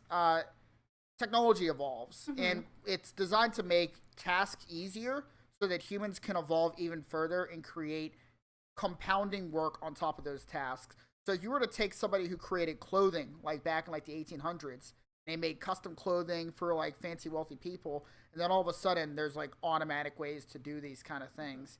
Like, regardless of whether or not that person has a specialty in the craft, that ability to mass produce is always just going to win out. Same with like food and agriculture and everything. Well, some aspects of agriculture, not all of them today, but eventually it will be all automated, I'm sure. Do you think that us restricting the advancement of AI art restricts the advancement of human culture as in its entirety? I think my thing is, why is the first thing that we're deciding to automate art and not like menial? Because I don't know, the future that I expected growing up was going to be, you know, little things like how we drive or how we order food. something like that. And instead, what we got is taking away the creativity of humankind. Mm-hmm. And I The don't one job agree you with wanted that. to be able to do. Yes. Whenever all the boring shit was being taken Basically, care yeah. of. I want Yeah. I want the creation of basic things to be automated, but why is creativity the thing that robots have decided to take over first? It is frustrating, but I can also, like, I bring this up too. I can also envision, like, a world, like, not so far from now where even, like, music only has so many ways you can put notes in a certain order. Vocaloid Somebody has could- existed for a long time, my dude. We're not even going to go into AI music. Yeah. But, like, I can see a world where somebody just, like, uploads every single composition of music possible to a platform and then copyrights all of them. Mhm. And then the AI has created every potential eventuality of what musical notes could be put into a string of notes or whatever. I don't know how music works, but that could happen, right? Like that could reasonably happen. Like every type of music or every single song that could ever be made could be made, at least instrumentally. I mean, yes, but my whole thing is that why are we targeting artistry?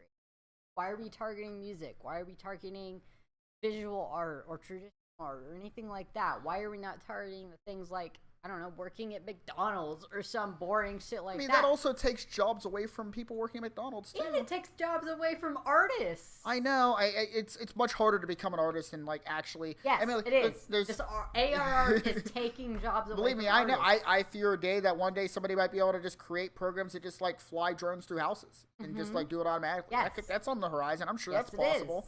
But at the same time, I mean, it's meant to automate these processes to make life easier, quote It unquote, is for meant humans. to make, yes, you are correct. It is meant to automate progress, make them easier. But why is targeting places that are already have difficulty finding work and finding jobs instead of targeting the things that we already know are menial labor, things like that? They are targeting these because there are people who believe that if they can become these AI, artists, whatever, they are on the same level of these people when they have no individual ideas or creativity themselves. They just want to be on the same level of them. So Instead of focusing on the tasks that I agree can just be automated easily. Why are we automating creativity? Human creativity. Why are we automating that?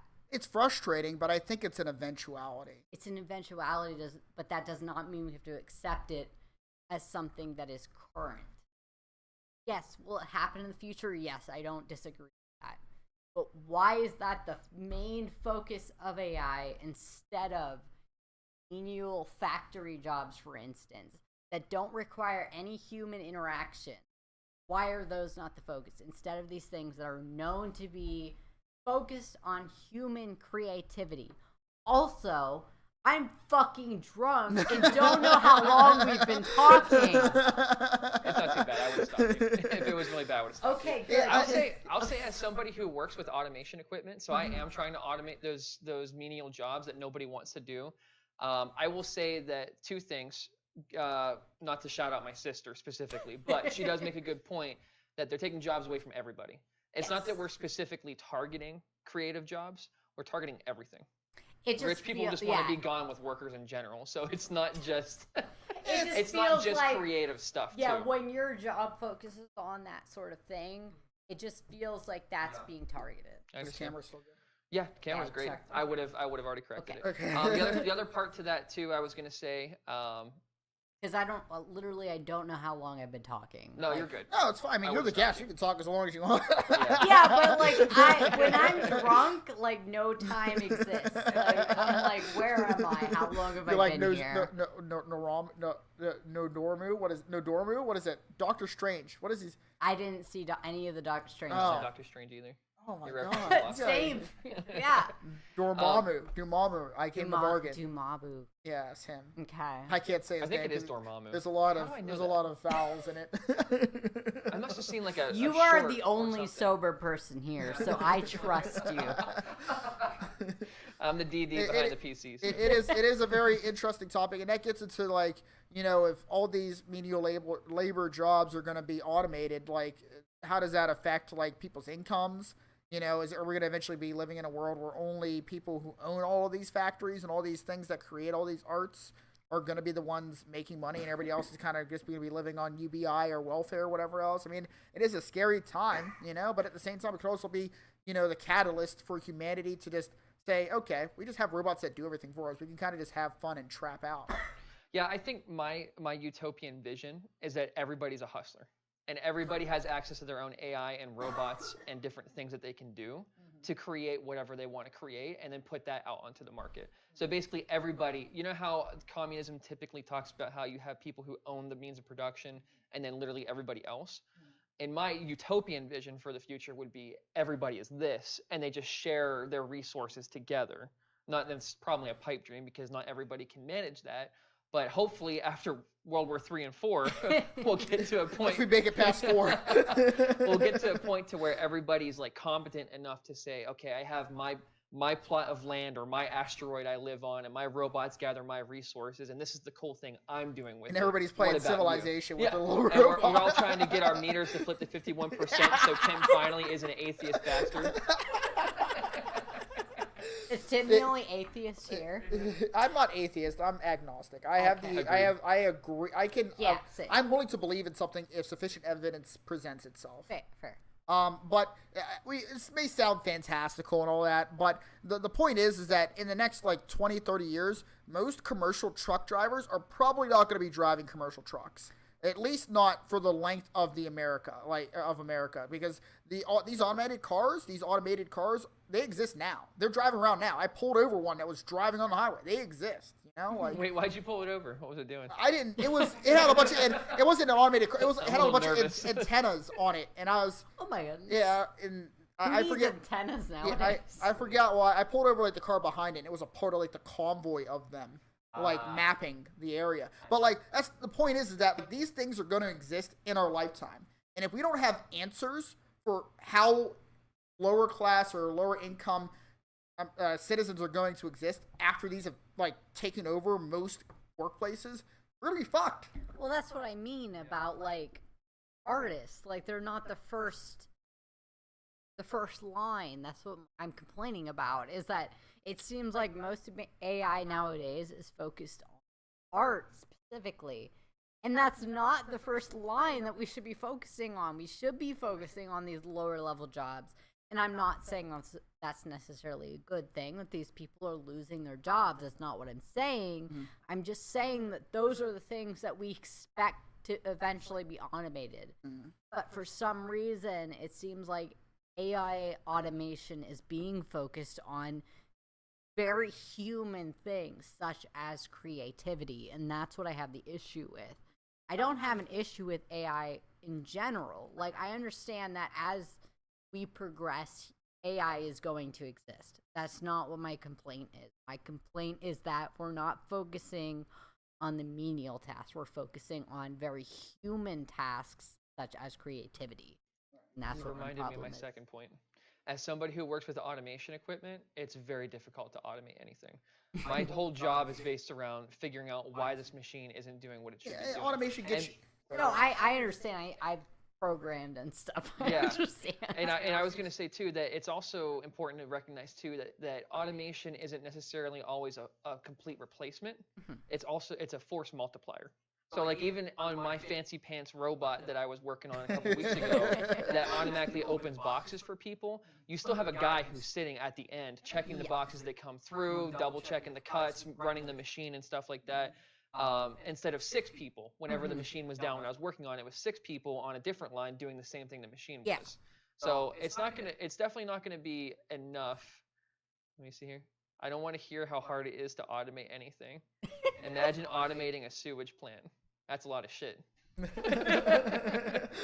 anyways, my point is, like, it's not going to be a flip a switch and everybody's out of a job. It's going to be 4 out of 5 people are out of jobs, which is still an apocalyptic scenario. They're going to be shit out of luck.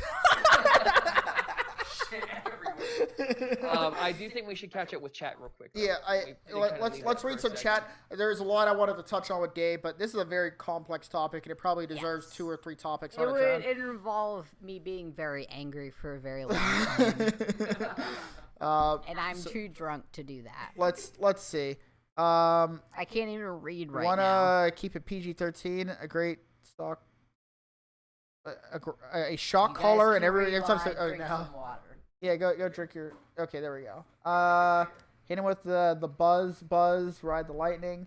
Jobs away from everybody, guys, not just artists, restaurant workers. It takes away jobs from office workers too. Okay, apply AI to restaurants, fast food workers, office jobs. Take away the human of jobs. Honestly, it's the same thing, and it should scare us.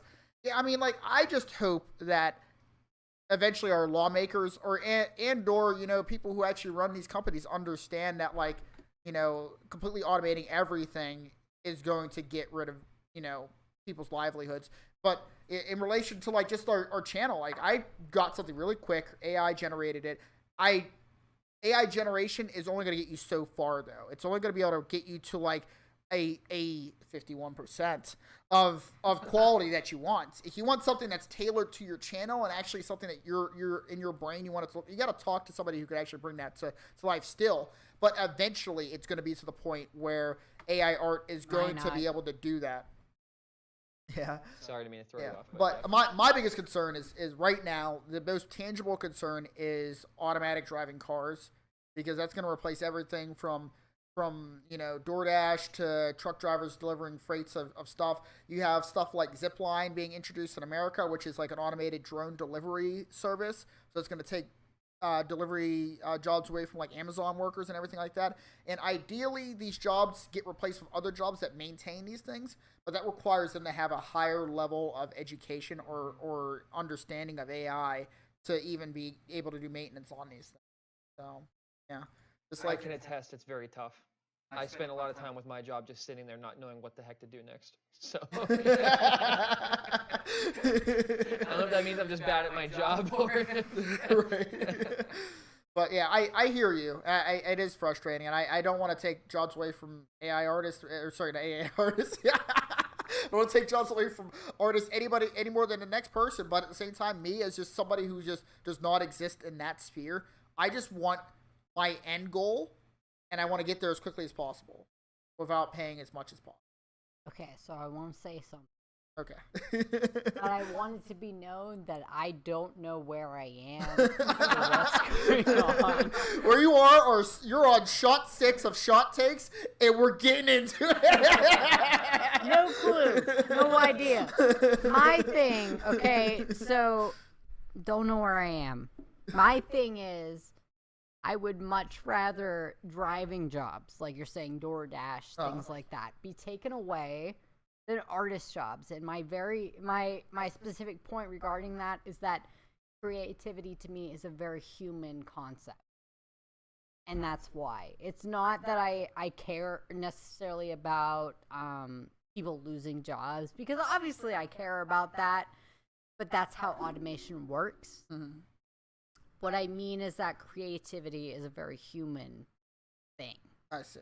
And that's why art being taken by AI affects me more, because I feel like that's a human concept be taken away versus, like, a driving job. And I used to do DoorDash, so I'm not saying that from a perspective of, like, oh, fuck them people who DoorDashers. yeah, that's not what I'm saying. Like, I used to do that, so I understand that job being taken away. Like, I understand that would fucking suck. Like, I would hate that, but I understand that more versus the concept of human creativity, and that's what bothers me more about AI art than any other AI concept. Sorry to keep shouting out my own sister, but she makes a good point here. I know it's hard to read chat for you guys, but she says, It's very hard. You can't automate human emotion. Yes, exactly. I agree. Sorry, I just smacked this. I didn't mean to. I hit it on accident. Let's get to this next topic. This is our final topic of the night.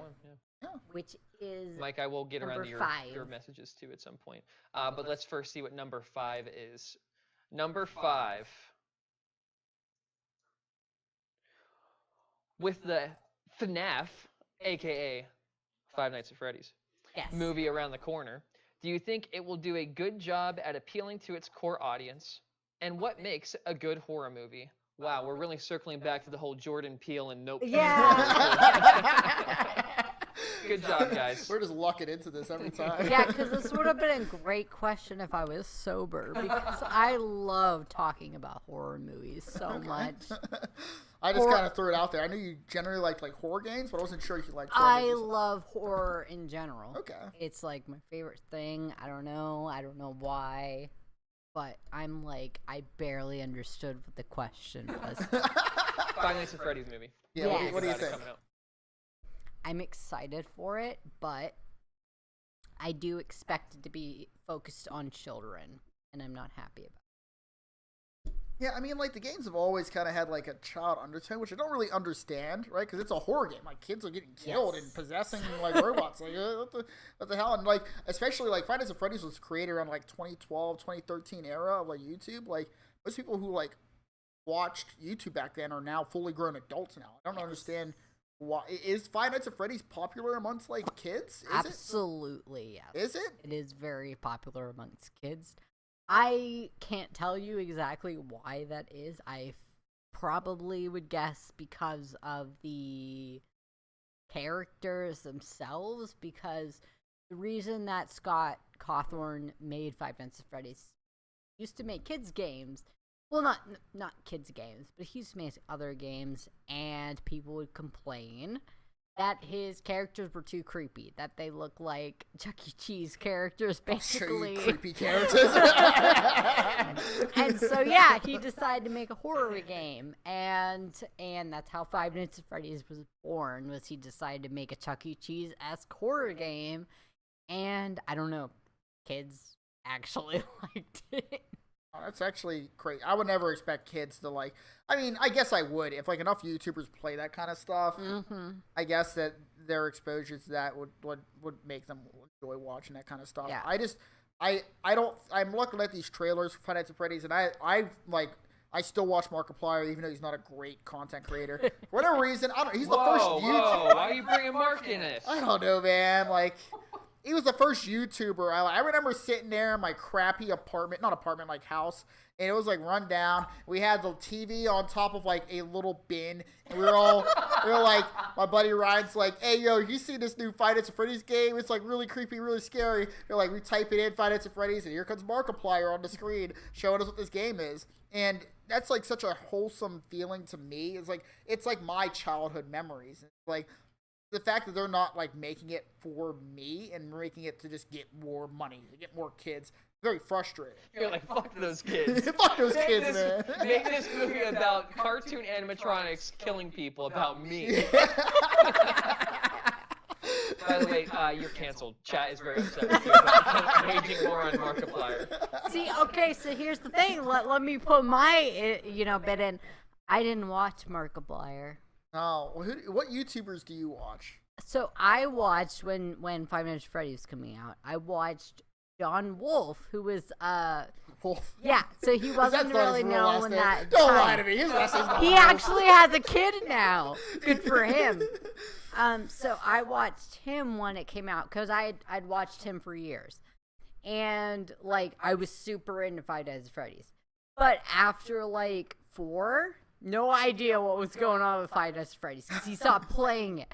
So I had no idea that like Pizzeria Simulator and stuff come out. I love that now because it's like my perfect like thing. I love like just building shit. So like making a horror game that is also building shit, my perfect thing. But I had no idea because I wasn't watching I haven't Markiplier. even actually heard about this game, but that's really interesting. Yeah, Pizzeria Simulator, like my perfect Do you sell game. pizzas in this pizzeria? I don't even know what I'm Yes. saying, dude. I have no idea what's going on. But, like, perfect game for me. Love it. I've thought about making my own games.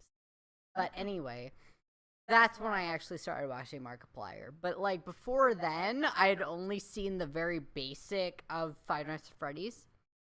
And, like, even now I'm like...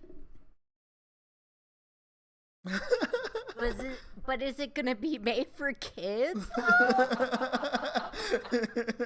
Because that's all Five Nights at Freddy's has become since then, and I hate it. Yeah, I just like it too. So what do you? The second part of the question: what do you think makes a good horror movie? Like, what are some of your favorite horror movies, and what makes them your favorite horror movie? Listen, I don't know where the microphone is. It's right in front of you.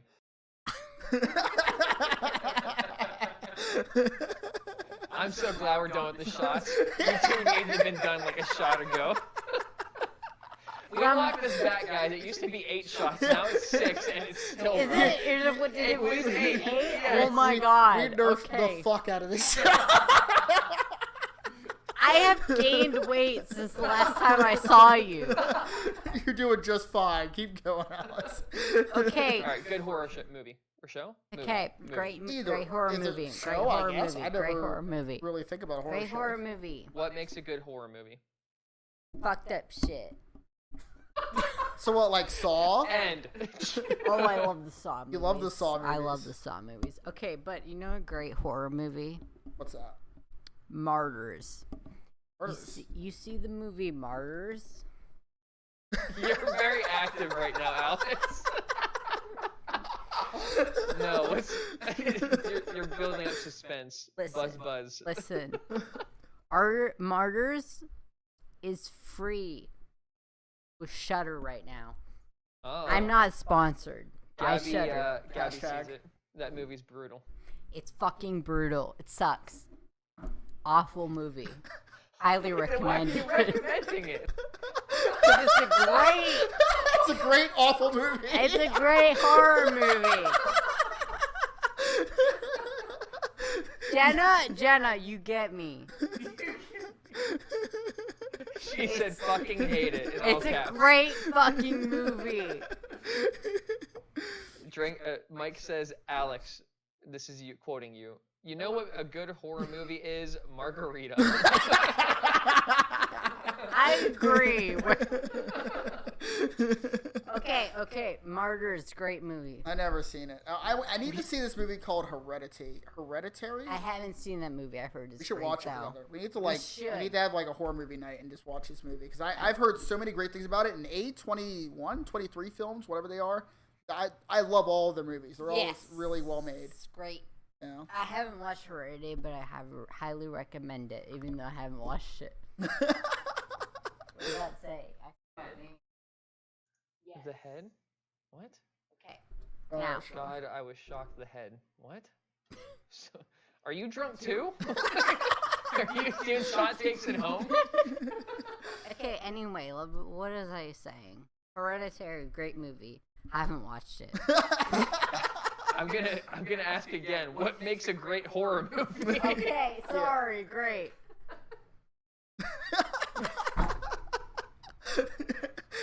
Alex, it's okay. We're gonna get through this. We're almost done. It's the last question. Yeah, so this is Okay. the last question, Alex. You know what a horror movie that I really like? Babadook. Oh, that is. Actually, that's such a good. Oh movie. my- It's That's such a good. movie. It's a great Yes, movie. I highly absolutely. recommend Babadook. I love all the not similar. What's the correct term? Metaphors. Metaphors. The movie. Similes. What is this 10th grade English? Onomatopoeias the movie has. Great metaphors. I love the onomatopoeias of that movie. I love Babadook. You want to know my theory about Babadook? Go for it. It's actually supposed to be the Dad book. And what sets the whole movie off is whenever they find the photo album of the dad. Whoa. The Dad book. And it's all in their heads. Oh, Dave. You really went into this. Dude, I woke up at like 1 a.m. the other day and I was like, oh my god, Dad book. We want to just go through. Okay, so since we're all too drunk, except for David. Dave's drunk on life, but continue. We're all too drunk. Do we just want to say like great horror movies that we like? Yeah, I mean, Sure. I don't know where I am. Babadook is one of my favorites. I really liked, It Follows. I haven't actually It was seen a that, but I've heard crappy it's great. C movie. Really good. I love the reason I like horror movies is I like putting myself in the situation of the horror movie and being like, how would I survive in this, predicament? Conjuring, the first one, really like. Sinister, it's another great one. I'm trying to think of one more. Insidious. Insidious So is all very of good. those same studios. That's the word. I don't know. I just like the movies. Yeah, they're all the same studio. Oh, Martyrs. Nobody watch Martyrs. It's a terrible movie to watch.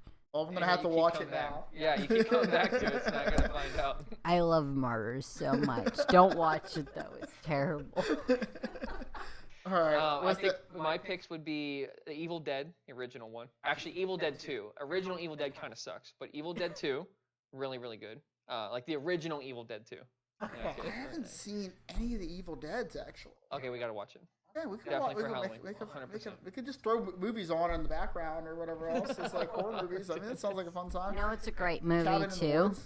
I haven't seen that one, but I would be in. Cabin in the Woods is a great movie. You know, it's also a great movie.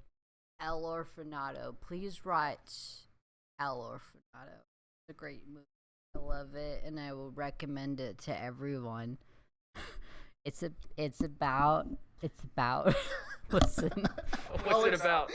Alex, please. You're like making out with the pop filter. We're gonna call the episode here. I think. I think we covered all the It's topics. about someone who wants to own an orphanage, and her son goes missing. Very important. All right. We're gonna call the episode here. Alex, you did great. I'm so glad you came. I think that we tackled stuff like transgender politics and. Hey, you should be non-binary and bisexual, so I can fuck you. Oh my gosh. Anyway. Land it, Tim. Land it. We're coming down no matter what.